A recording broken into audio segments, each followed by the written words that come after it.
it's Miss Stephanie. I wanted to give you some tips on how to work with your child for this beginning handwriting program with the Handwriting Without Tears curriculum. And with the Handwriting Without Tears, it was developed by an occupational therapist. One thing about this program is they always use consistent language to describe handwriting formation.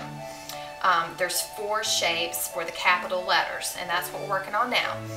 The first is the big line.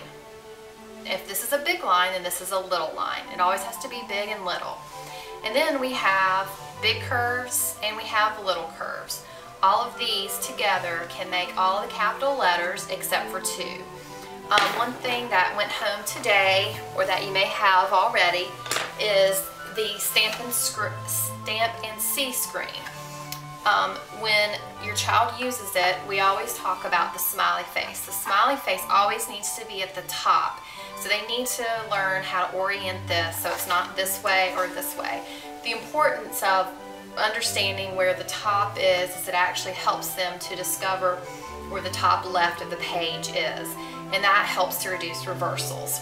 So first of all, what we do with the Stampin' Screen is, if you'll look in your book and the PDFs that I gave to you, we worked on letter F first.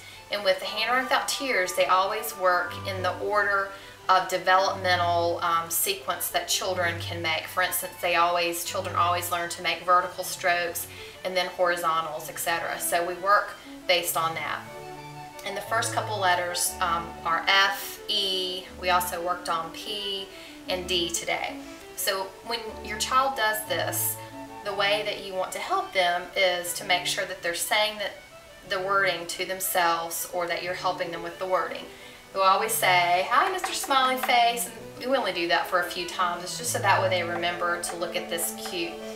And they're going to say, "I'm going to take a big line down, and I'm going to frog jump to the top, and I'm going to make a little line across at the top, and another little line at the belly button." And we talk about the belly button being in the middle, so that way they understand top, middle, and bottom.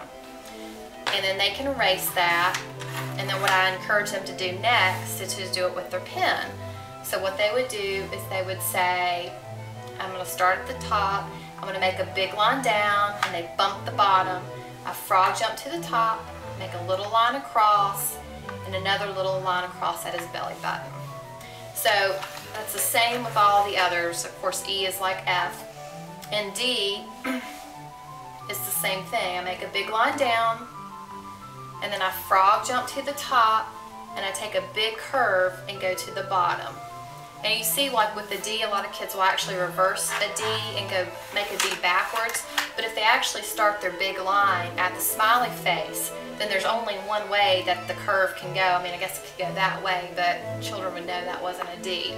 So we really want to get into a top to bottom formation pattern, and also starting at the left and going across for these first few letters. The next thing that we're going to talk about is pencil grip. That's real important. First of all, there's been a lot of research that's been done about the difference of using primary pencils and crayons versus the normal size one. And basically what you need to do, if you have those big choo-choo pencils and the big crayons, you just need to throw them away, because they actually were finding out that they create a worse grasp pattern than using a small one. So basically, small tools for small hands.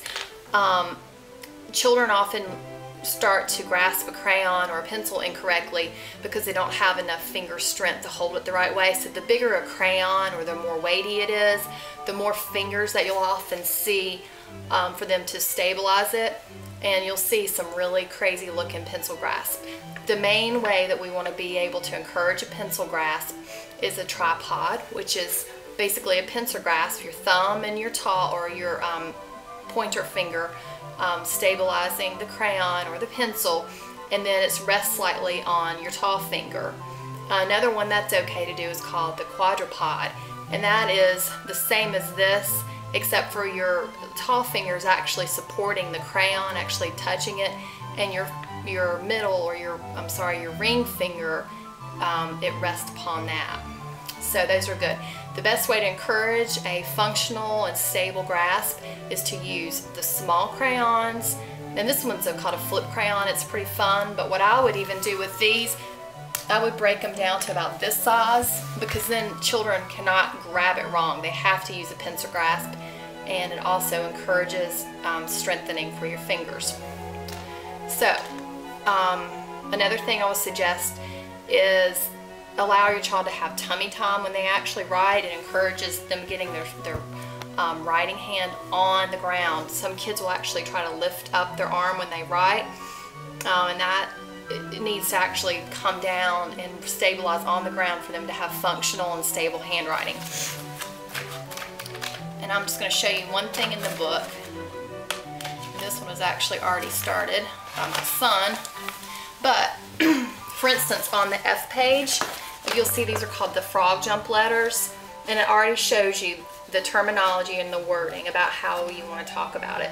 So when you're helping your child, you'll want to say, have them look up here first, and it shows you the same lines that they have on their Stampin' C, and they can actually do that on their Stampin' C.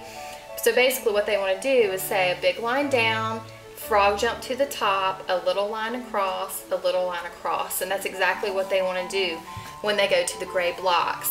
So they can use a sharp crayon, or they can use a pencil when they do this, a colored pencil.